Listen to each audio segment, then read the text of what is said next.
नमस्कार, मैं डॉक्टर ईतू सिंह आपका अपने चैनल अर्थात में स्वागत करती हूँ। तो सुन रहे हैं परती परिकथा फणीश्वर नाथ रेणु का प्रसिद्ध उपन्यास। सुनते हैं 40वां भाग। फूल फूटिलो रे गरांगा, ओ गो फूल फूटिलो रे जौबा फूटिलो रे। रसोई घर के पिछवाड़े में मगन होकर गोविंदो गुनगुना रहा था। सामबत्ती पीसी बगल से जा रही थी। बोली, बड़ा गीत गा रहे हो गोविंदो, कौन फूल फूटा है? सामबत्ती पीसी इस राह से आते जाते गोविंदो से मिलना नहीं भूलती। अंदर हवेली में कुत्ते के डर से जाने का साहस नहीं होता। गोविंदो पान जर्दा का पुराना शौकीन है। सामबत्ती को बड़ा भला लगता है गोविंदो। बचपन से है इस गांव में, लेकिन कभी किसी लड़की के से मुंह खोलकर नहीं बोला। सामबत्ती से बोलते समय भी वह आंख नहीं मिलाता है कभी। निगाह नीची ही रहती है, लेकिन आज तो लगता है कि दूसरा ही गोविंदो। मुस्कुरा कर जवाब दिया, हाँ फूल फूटा है, मौन का फूल फूटा है दादा बाबू का। श्यामा पूजा में देखा नहीं कैसा फूल फूट गया था सब लोगों का ऊपर। सबका आँखी में जौबा फूल जैसन फूट गया था, और तुम्हारा भी डिजाइन उस दिन एकदम बांग्ला काट का गिन्नी का माफिक हो गया था। हम देखा। सामबत्ती पीसी हैरान हो गई। कहता क्या है गोविंदो? सामबत्ती को अशर्फी गिन्नी कहता है, क्या मतलब है इसका? पान जर्दा तो खिलाओ, तुम्हारी मालकिन से तो डर लगता है अब कहीं आ न जाए। अच्छा गोविंदो, वह रसोई घर में भी आती है? ये कौन नया बात है? सामबत्ती पीसी पीढ़ी पर बैठी रही थी कि राम पखारन सिंह आकर पुकारने लगा, गोविंदो, है गोविंदो, तू इधर नया बात के बाद पुराना बात बनाओ। उधर देखो क्या हो रहा है। क्या? इधर आओ। गोविंदो और राम पखारन सिंह रसोई घर के ओसारे से हटकर बातें करने लगे तो सामबत्ती पीसी उठकर चली गई। चलते चलते उसके कान में बात आई, मुंशी जी रो रहे हैं। जलधारी लाल मुंशी रो रहा है? आखिर क्यों? सामबत्ती पीसी शाम को भी एक फेरा लगा जाएगी इधर से। क्यों रो रहे हो? रो क्यों रहे हैं? जितेंद्र नाथ ने अवाक होकर पूछा। हुजूर अब हमको छुट्टी दीजिए, अब नहीं।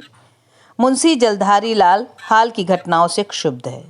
जितेंद्र नाथ उसे जब जब समझाना चाहता है वह बधिर हो जाता है, कुछ सुनता ही नहीं, मानो आज वह छुट्टी मांग रहा है। ठीक है छुट्टी लीजिए, रो क्यों रहे हैं?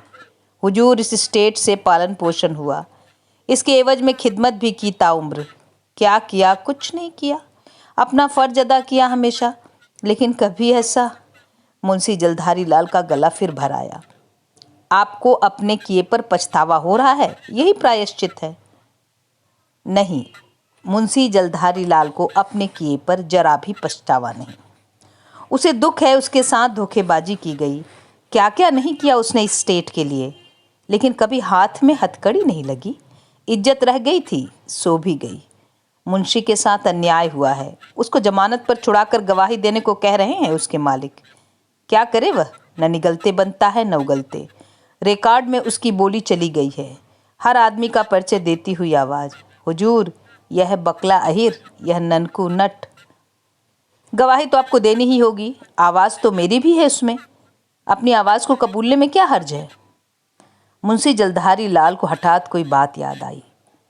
उसने तमतमाकर कोठरी में इधर उधर एक नज़र दौड़ाई, कहीं फिर न बोली रिकॉर्ड हो रही हो। मुंशी जलधारी लाल सुरपति और भवेश को जोड़ा सांप कहता है आजकल। ऐसा जानता तो एक दिन भी नहीं टिकने देता मुंशी जलधारी लाल। अच्छी बात, अब भी कुछ नहीं बिगड़ा है, ब्रह्म पिशाच से भेंट करा देगा मुंशी। इन दोनों बाबुओं की बोली और फोटो खींचने वाले भूत की बोली रिकॉर्ड कर ले, फोटो छापे, अच्छी बात देखेगा। राम पखारन सिंह कमरे के बाहर से मुंशी जी को चेतावनी देना चाहता है, होशियारी से। फिर कहीं फीलिंग रिकॉर्ड। राम पखारन सिंह भी नाराज है। वह गोविंदो से कहने गया है, अब यहाँ से छुट्टी लो, नहीं तो किसी दिन हम लोगों के हाथ में भी हथकड़ी पड़ के रहेगी। लेकिन गोविंदो अपने को बड़ा माथा वाला समझने लगा है। बोला, देखो सिंह जी, जो जैसा कर्म करेगा वैसा फल पावेगा। मुंशी जी बहुत जुल्मी काम करेगा तो मरेगा नहीं, हम वो सब बात नहीं बूझता है। क्या समझ लिया है इस सालन भात वाले गोविंदो ने? राम पखारन सिंह के बाप ने इस स्टेट के मालिक शिवेंद्र मिश्र के एक खून को खुद कबूल कर रहा था हाकिम से। मालिक ने नहीं, खुद हम राम जियावन सिंह को गोली से मारा है। हंसते हंसते दामुल की सजा भोगने चला गया राम पखारन सिंह का बाप। लेकिन अब तो फीलिंग रिकॉर्ड मुंशी जी को गवाही देनी ही होगी, जितेंद्र नाथ ने कहा। तब तो भोग भोगना बाकी है, भोगिएगा। मुंशी जलधारी लाल क्या करे? कलम की बात रहती तो ऐसी ऐसी बात को वह कलम की मार से सही कर देता। कलम की बात नहीं, रिकॉर्ड की बात है, आवाज की बात है। मन की खींच को कहाँ उतारे जलधारी लाल? वह चाहे तो जितेंद्र नाथ को रास्ते का भिखारी बना दे, ऐसी ऐसी चीजें उसके पास हैं। लेकिन जित्तन का मुंह देखकर मुंशी चुप हो जाता है। जित्तन के मुंह के आसपास कई मुखड़े दिखाई पड़ते हैं, मिट जाते हैं। मालिक शिवेंद्र मिश्र की मूरत, मालकिन की अंतिम आज्ञा या प्रार्थना। जीत का कागज कभी कमजोर न हो, जीत का कागज कभी बिगाड़ना नहीं। मुंशी जलधारी लाल दास आजकल बात बात में डरता है। जेब से सरफी की थैली निकाल कर देते हुए कहता है, हुजूर, रुपया पैसा की बात नहीं, यह कंपनी के ज़माने की असरफियाँ हैं। बैंक में खुद जाकर जमा कराइए। क्यों, बैंक में पुरानी अशरफियाँ नहीं ली जाती क्या? सो बात नहीं हुजूर, इससे भी पुरानी अशरफियाँ जमा होती हैं। बात है कि अब तो हुआ मैं दागी आदमी, हथकड़ी पहना हुआ, न जाने नीयत कब बिगड़ जाए। दूसरी बात, इन अशरफियों का कौन भरोसा, न जाने किस गोरे साहब के खजाने की हों या नकली अशरफियाँ। ताजमनी कमरे में आई। मुंशी जी। मुंशी जलधारी लाल दास को मालकिन की याद आती है अचानक। मुंशी जलधारी, तुम हवेली को बहुत सी ऊंची ऊंची बात जानते हो।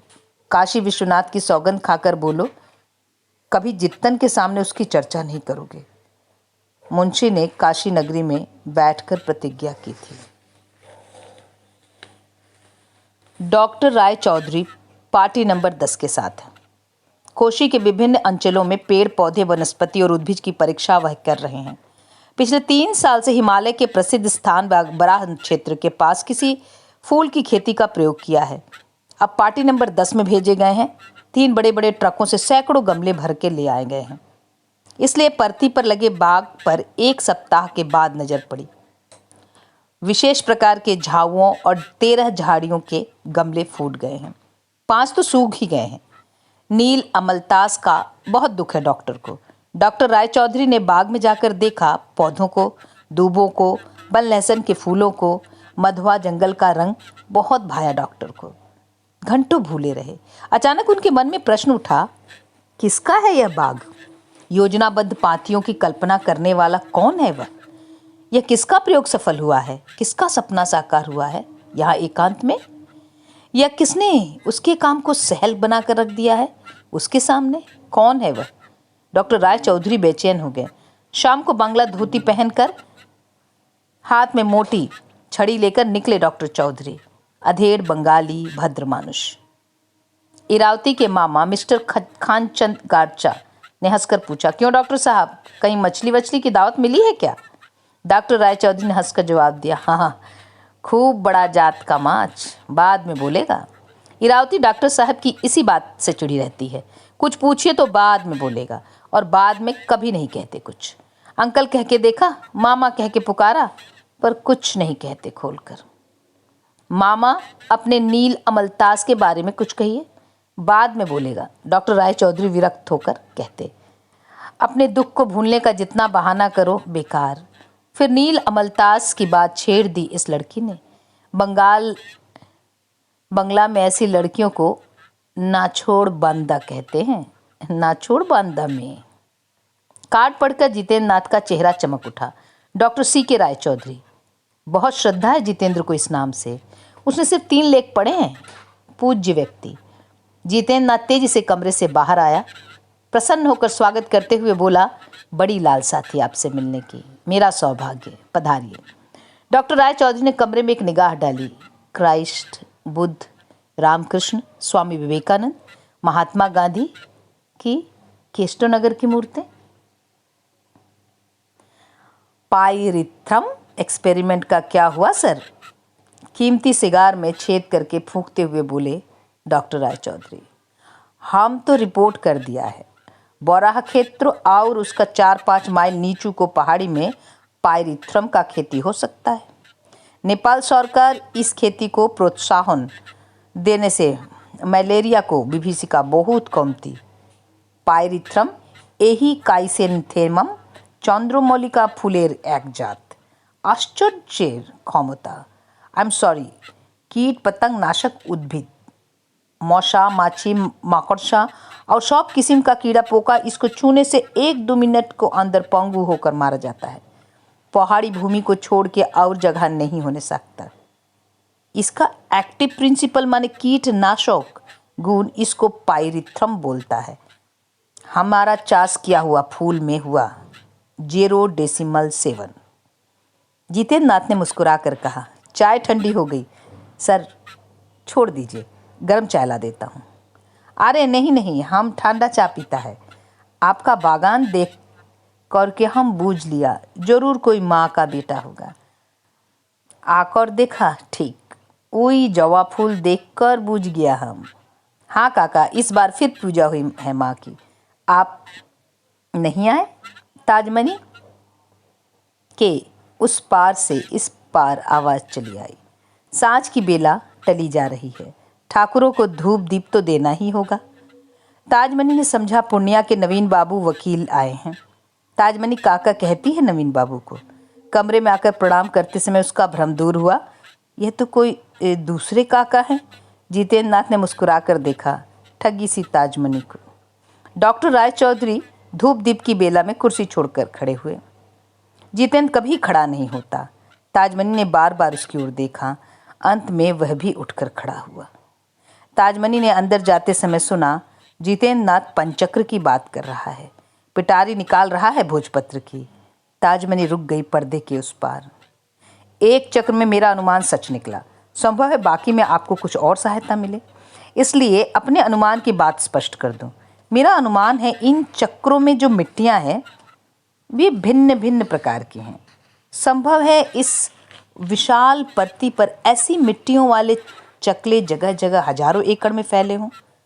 किसी में गेहूं की खेती, जड़ी बूटियों की खेती वाली धरती ही कहीं निकले। डॉक्टर रायचौधरी प्रसन्नता से उलट रहे हैं भोजपत्र को, चश्मा पोंछ कर देखते हैं। वही माँ, उसी की माया है।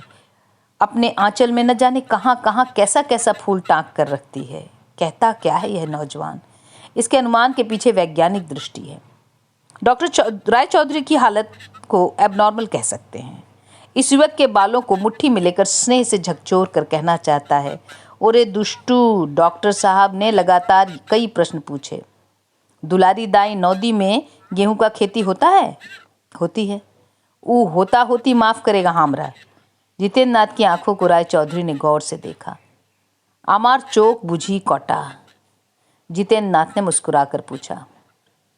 डॉक्टर ने कहा, नहीं, हम क्या देखता है सो बाद में बोलेगा। आंखें कुरी नहीं, आंखों में कोई खास बात उन्होंने देखी है। यह युवक तो स्वयं एक वनस्पति है, नील अमलतास जैसा। तुम्ही पारबे, तुम्ही जे निजेई एक बिरोल वनस्पति। न जाने डॉक्टर की आंखें क्यों छलछलाईं। जितेंद्र नाथ को आशीर्वाद दिया डॉक्टर रायचौधरी ने। तुम्ही पारबे। बातों ही बातों में रात्रि भोजन का समय हो गया। शाक के घर दोनों जून माँ के भोग के लिए रंधन होता है। माँ के प्रसाद को अस्वीकार कैसे कर सकते हैं डॉक्टर रायचौधरी? बहुत रात तक दोनों बेसुध होकर बातें करते रहे। मिस्टर खानचंद गारचा ने अचरज से कहा, अरे आपको अहले सुबह ये मछली कहाँ मिल गई? माछ का दर्शन शुभ होता है।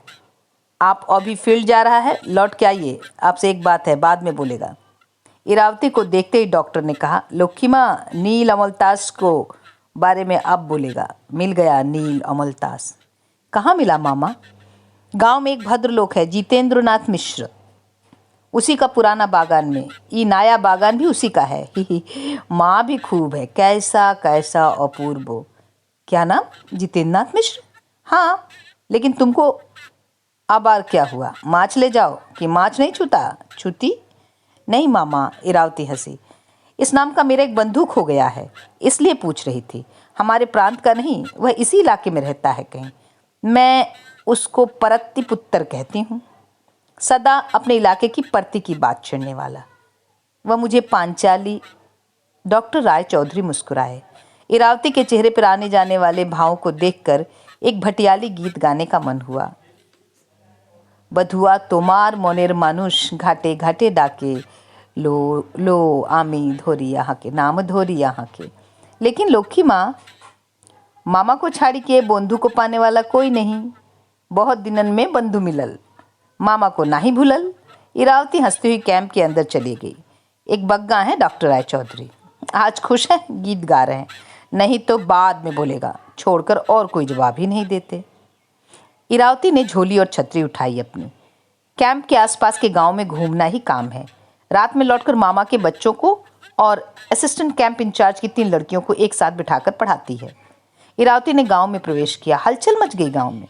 पनघट पर भीड़ लग गई। कंफू को देवी दुर्गा जैसी लड़की आ रही है।